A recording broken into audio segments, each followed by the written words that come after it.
ابتدائی رشتہ خامد اور بیوی ہے. خامد اور بیوی یہ ابتدائی رشتہ ہے.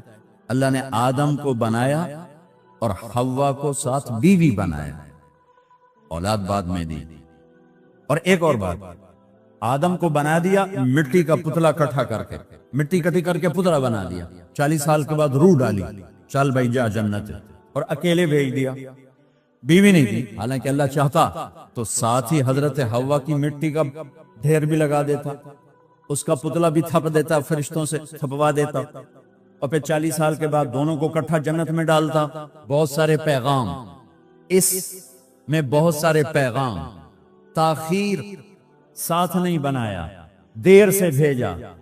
انتظار قدر کو بڑھانے کے لیے کہ عورت کی قدر کرنا. کمزور ذات ہے، کمزور مخلوق ہے، قدر کرنا.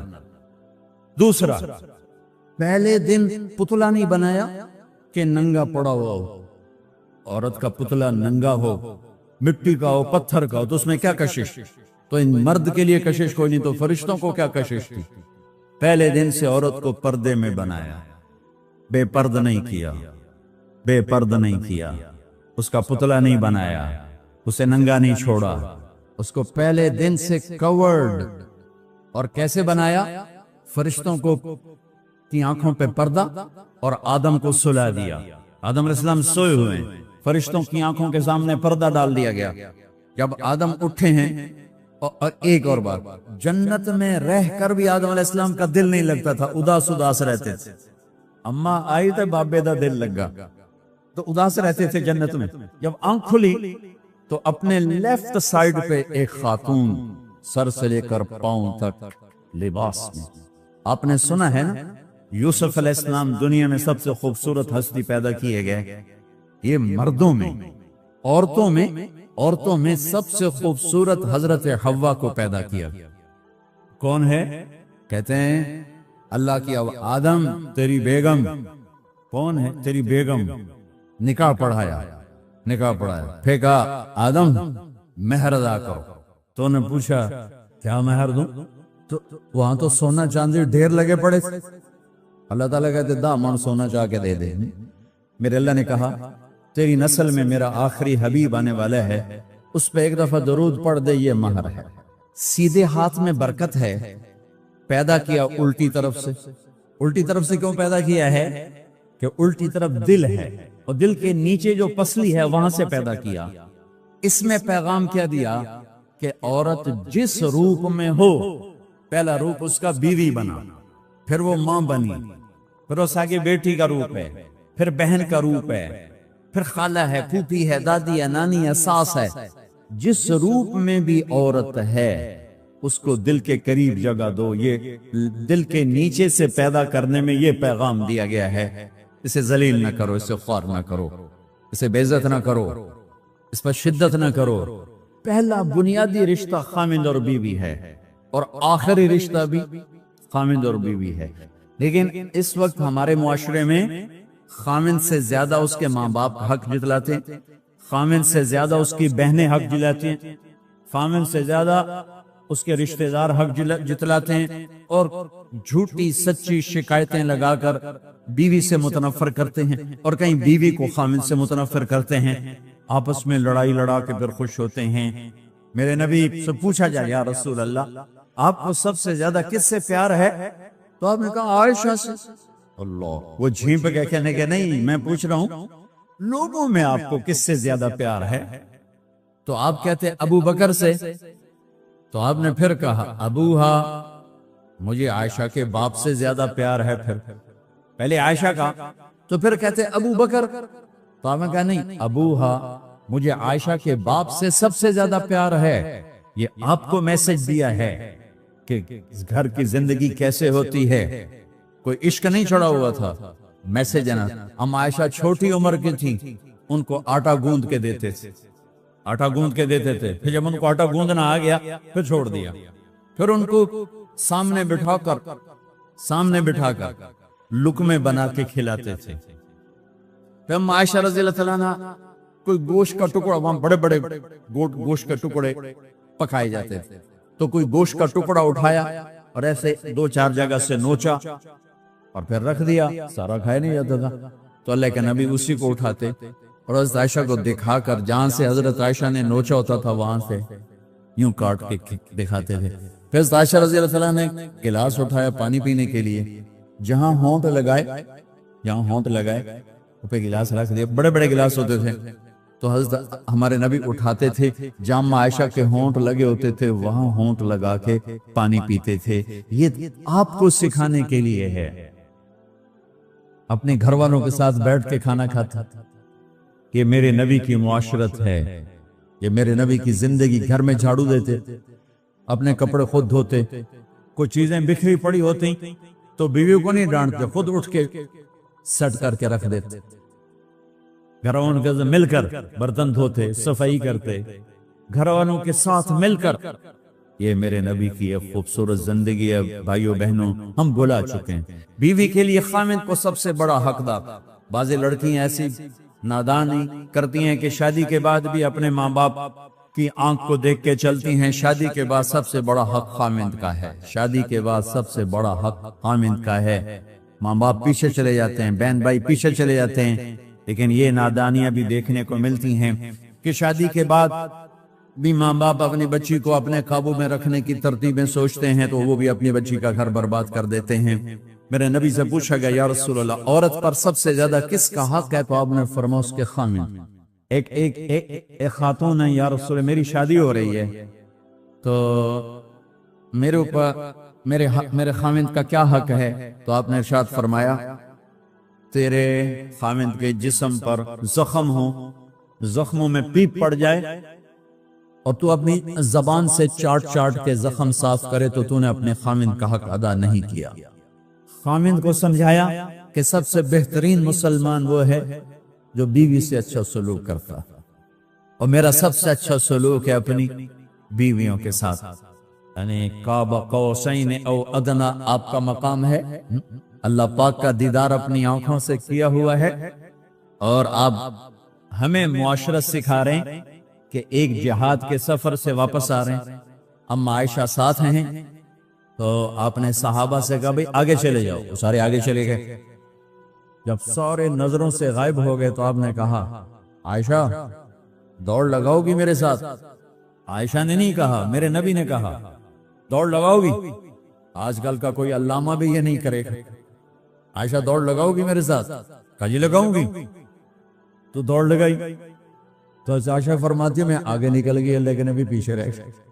چاہے آپ جان بوجھ کے آستہ ہوئے ہوں ان کی دلجوئی کے لیے.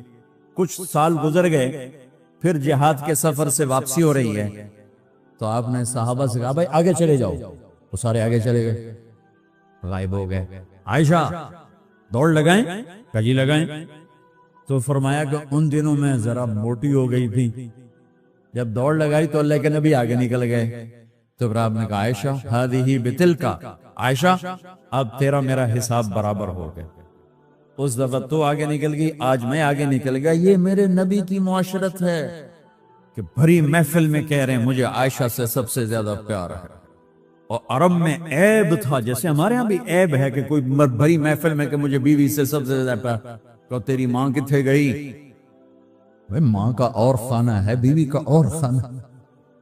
ماں کی اور جگہ ہے, بیوی کی اور جگہ ہے.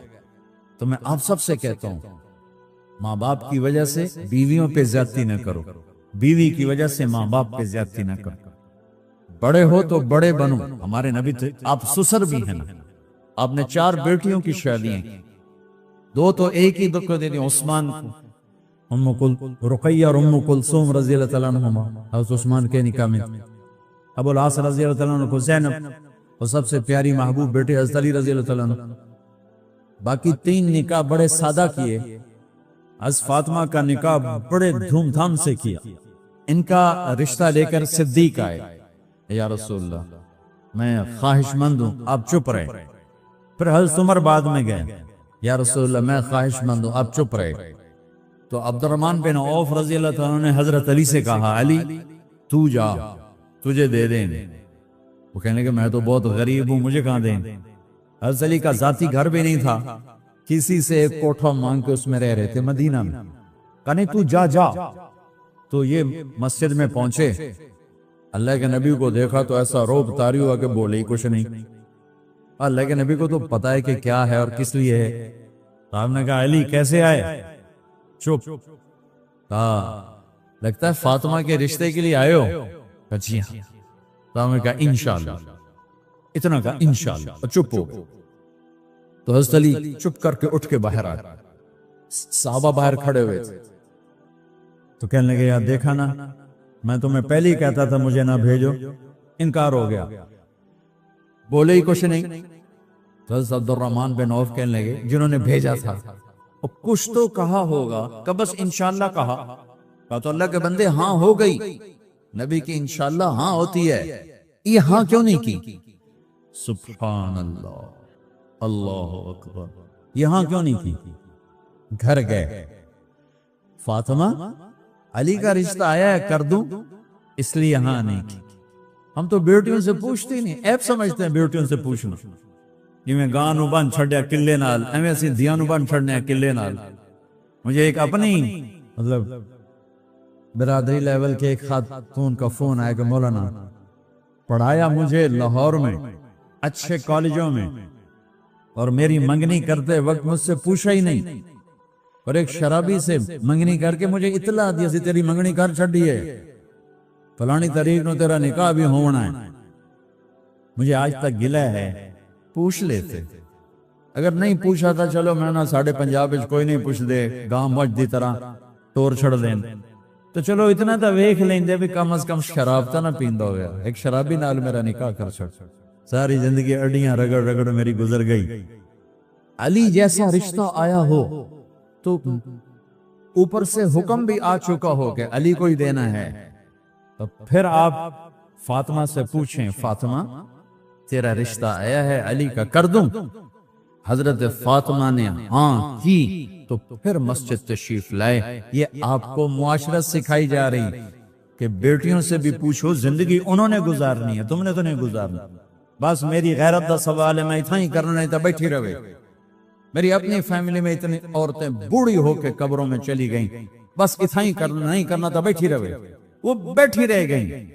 یہ ظلم و ستم ہے جو تمہاری عدالت میں بھی نہیں آتا, کوئی کیس بھی نہیں ہوتا, لیکن اللہ کی عدالت میں کیس درج ہو چکا ہے کہ میرے نبی نے علی جیسے داماد کے لیے بھی پہلے پوچھا, حالانکہ اوپر سے اشارہ ہو چکا ہے. ابھی بتاتا ہوں میں. فاطمہ بیٹی علی کا رشتہ ہے کر دوں؟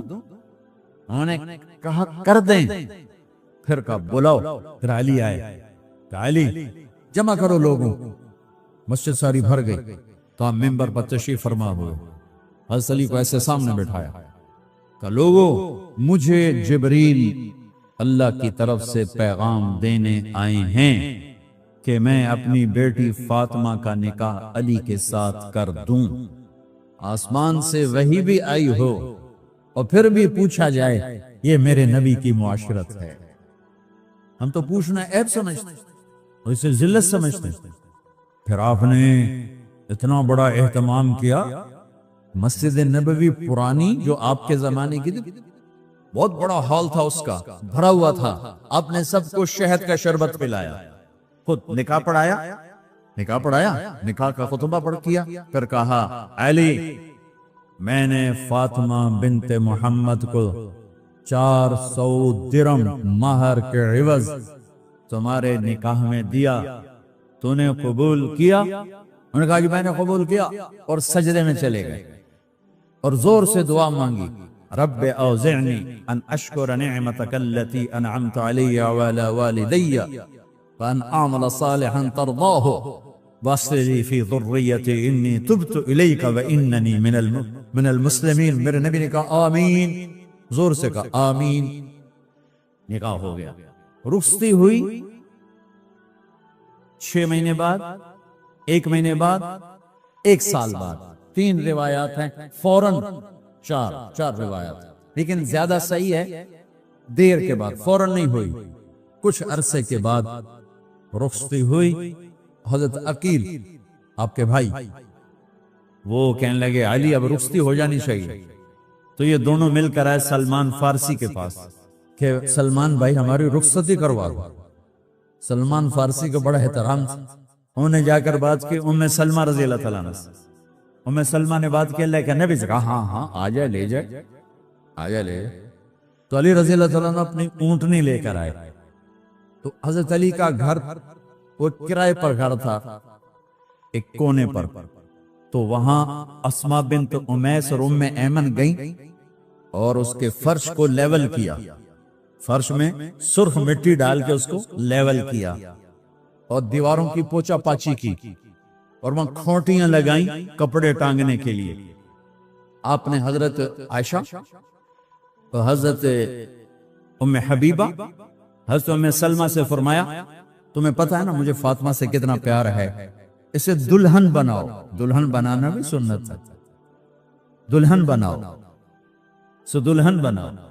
تو آپ کو دلہن بنایا گیا۔ پھر علی رضی اللہ تعالیٰ عنہ تشریف لائے سلمان فارسی اور عقیل کے ساتھ، اونٹنی کو دروازے پر بٹھایا تو آپ نے علی کا ہاتھ پکڑا، اندر تشریف لے گئے اور فاطمہ کا ہاتھ پکڑ کے علی کے ہاتھ میں دیا اور کہا بیٹی مجھے اپنے خاندان میں جو سب سے زیادہ محبوب تھا میں نے تیرا ہاتھ اس کے ہاتھ میں دیا ہے۔ پھر کہا علی تجھے نبی کی بیٹی مبارک، نبی کی بیٹی مبارک۔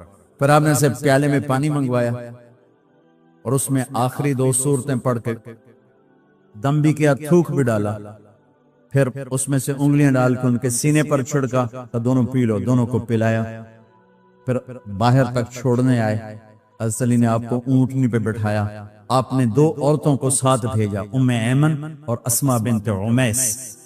یہ چھوٹی سی بارات جا کر علی کے گھر اتری اور آپ نے حضرت علی سے فرمایا کہ میں عشاء پڑھ کے آؤں گا، میرا انتظار کرنا ہے۔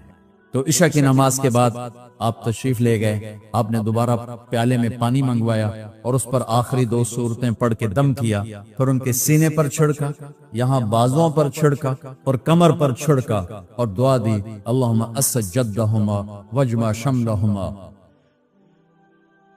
وبارک علیہما واخرج منہما ذریۃ صالحہ۔ یہ دعا دی آپ نے اس وقت کہ میرے مالک ان کے جمع ہونے میں برکت عطا فرما اور ان کو سعادت عطا فرما اور ان کو نیک اولاد عطا فرما۔ یوں میرے نبی نے اپنی بیٹی کو رخصت فرمایا۔ اگلے دن آپ نے حضرت علی کو بلا کے فرمایا علی ولیمہ بھی کرنا ہے۔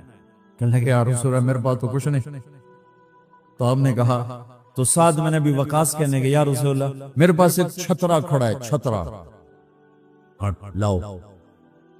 ذبح کیا گیا، آپ نے اس میں چھوارے ڈلوائے، قورمہ بنوایا، قورمہ، اور اپنی طرف سے حضرت علی کو پیسے دیے کہ جاؤ چھوارے گھی شہد خرید کے لاؤ۔ تو علی رضی اللہ تعالیٰ نے 5 درم کے چھوارے خریدے اور 3 درم کا شہد خریدا اور 1 درم کا گھی خریدا، 9 درم تھے ٹوٹل۔ تو آپ نے کافی سارا آ گیا تو چھواروں کی گٹھلیاں نکلوا کے ان کو پسوایا، پھر شہد اور گھی میں ملایا اور ایک سویٹ ڈش تیار کی اور اس کو حضرت علی کے ولیمے میں آپ نے اپنی طرف سے پیش کیا۔ تو اس دن تازہ روٹی جو کی پکائی گئی اور دیگ پر میرے نبی خود بیٹھے کھانا کھلانے، تقسیم کرنے خود بیٹھے۔ اب ایک چھترا ہے، 13-14 کلو گوشت ہے، 15 کلو، تو 50 آدمی کھا لیں گے۔ آپ نے کہا سارے مدینے کو دعوت ہے، سارے مدینے والے جتنے بھی آئے، اور میرے نبی خود دیگ سے نکال کے کھلاتے رہے۔ سارا مدینہ ولیمہ فاطمہ کا کھا گیا اور دیگ بھری پڑی تھی۔ تو ولیمے میں تکلف جائز ہے، سادگی بھی جائز ہے، سادگی بھی سنت ہے، تکلف بھی سنت ہے۔ ہاں جو ہماری خرافات ہیں، فضولیات ہیں، یہ تباہ کن ہیں، ان سے بچنا بڑا ضروری ہے۔ اور بھائیو کسی کی شادی ہو، اس بچے کی ہو رہی ہے، یہ افسر ہے، ایک ریڑھی والے کی ہو، کسی بھی گھر کی آبادی کا ایک ہی سبب ہے، وہ میٹھا بول ہے، وہ اچھا سلوک ہے۔ جس کی بیٹی کو لے جا رہے ہو اسے عزت دینا، اور یہ جو جا رہی ہے یہ ان کو اپنا ماں باپ سمجھے، اپنے خامن کے ماں باپ کو اپنے ماں باپ سمجھے۔ جاتے ہی لکیریں لگانا نہ شروع کر دے، میں نو وکھرا کرتے نو ایدے کرتے نو ایدے کر۔ وہ اپنے گھر کا ایک فرد بن کے زندگی گزارے۔ جو لے کے جا رہے ہیں ان کے ذمہ ہے کہ اس کو بیٹی بنا کے لے جائیں۔ سسرال جو ہوتے ہیں وہ ہمیشہ عیب دیکھتے ہیں، خوبیوں انہیں نظر ہی نہیں آتی۔ تو کھٹپٹ تو ہوتی رہتی ہے، کوئی ایسی بڑی بات نہیں، کھٹپٹ کو صلح میں بدلو، مزید لڑائی جھگڑا نہ بڑھاؤ۔ میرے نبی حضرت فاطمہ کے گھر آئے، دیکھا تو آپ اداس بیٹھی۔ آپ نے کہا فاطمہ بیٹی کیا ہوا؟ کہ میرا اور علی کا جھگڑا ہو گیا۔ اچھا، خود گئے بیٹی کے باپ ہو کر، دیکھا تو حضرت علی مسجد میں سوئے ہوئے تھے، آپ نے ان کو اٹھایا، کہ یا ابا تراب قم، آپ کو یہ ٹائٹل یہاں ملا، اے ابو تراب۔ فرمایا کرتے تھے کل کائنات ملتی تو اتنی خوشی نہ ہوتی جتنا اس ٹائٹل کی خوشی ہے۔ ابو تراب کہنے کا کیا مطلب تھا؟ کہ اظہار محبت کے لیے ایسے ٹائٹل دیے جاتے تھے، تو ابو تراب کہہ کر یہ میسج دیا کہ میاں بیوی کی لڑائی ہوتی رہتی ہے، میں تو اس سے ویسے ہی محبت کرتا ہوں جیسے پہلے کرتا تھا، یہ میسج دیا اس نے۔ اب حضرت علی کو لائے اٹھا کر اور گھر میں تشریف لائے، نہ علی کی سنی نہ فاطمہ کی سنی۔ ہاں بھئی علی کی مسئلہ ہے، ہمیں فاطمہ کیا مسئلہ ہے؟ یہ مسئلے سن سن کے بھی زیادہ لڑائی ہو جاتی، صلح کراؤن والے بھی آپ ہو دو چار لتر مار کے آگے دے۔ تو میرے نبی نے کیا کیا؟ سبحان اللہ، زمین پر لیٹ گئے، ادھر علی کو لٹایا، ادھر فاطمہ کو لٹایا، علی کا ہاتھ اپنی ناف پہ رکھا، فاطمہ کا ہاتھ ان کے ہاتھ پہ رکھا، اور بیٹی کے ہاتھ پر اپنا ہاتھ رکھا۔ پھر فرمایا کہو ہماری صلح ہو گئی، علی کہو، فاطمہ کہو۔ دونوں نے کہا ہماری صلح ہو گئی۔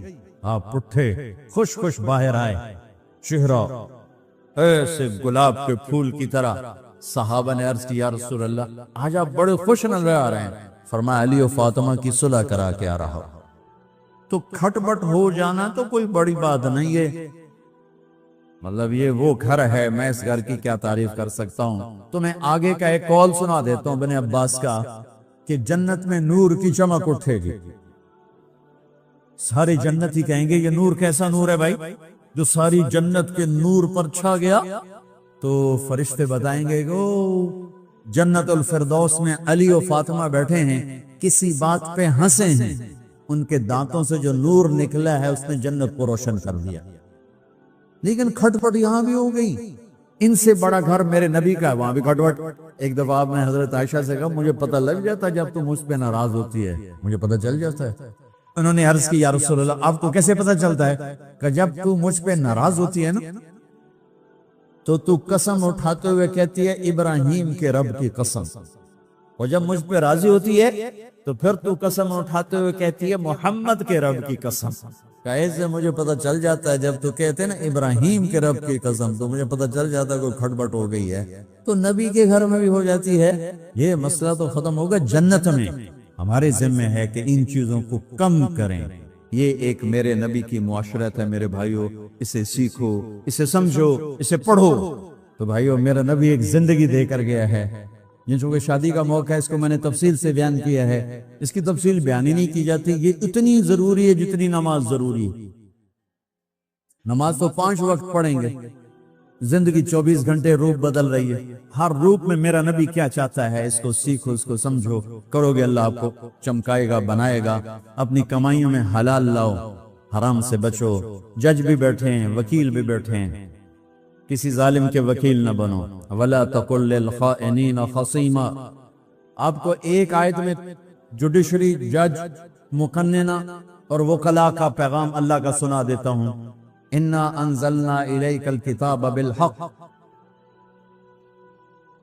لِتَحْكُمَ بَيْنَ النَّاسِ بِمَا أَرَاكَ اللَّهُ وَلَا تَقُلْ لِلْخَائِنِينَ خَصِيمًا۔ مقننہ، قانون ساز، تو اِنَّا أَنزَلْنَا إِلَيْكَ الْكِتَابَ بِالْحَقِّ، قانون بنانے کا حق اللہ کو ہے، اللہ کے قانون کو اپناؤ۔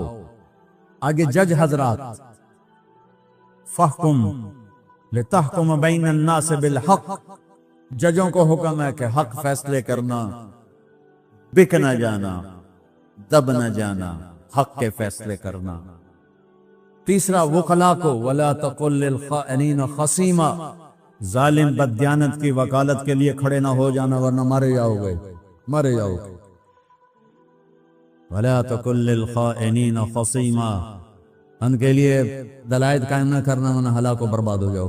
تو بھائیو یہ نکاح کو ذرا میں نے تفصیل سے بیان کیا ہے کہ یہ زندگی ہے جس کو سیکھنا ہے حلال کماؤ، بچوں کو حلال دو، بیوی کو حلال دو۔ اللہ کی قسم حرام سے کبھی بہار نہیں آتی، اور حلال پہ کبھی خزاں نہیں۔ حلال کھانا، حلال کھلانا، تو تم شاد و آباد رہو گے۔ اللہ میں عمل کی توفیق بخشے۔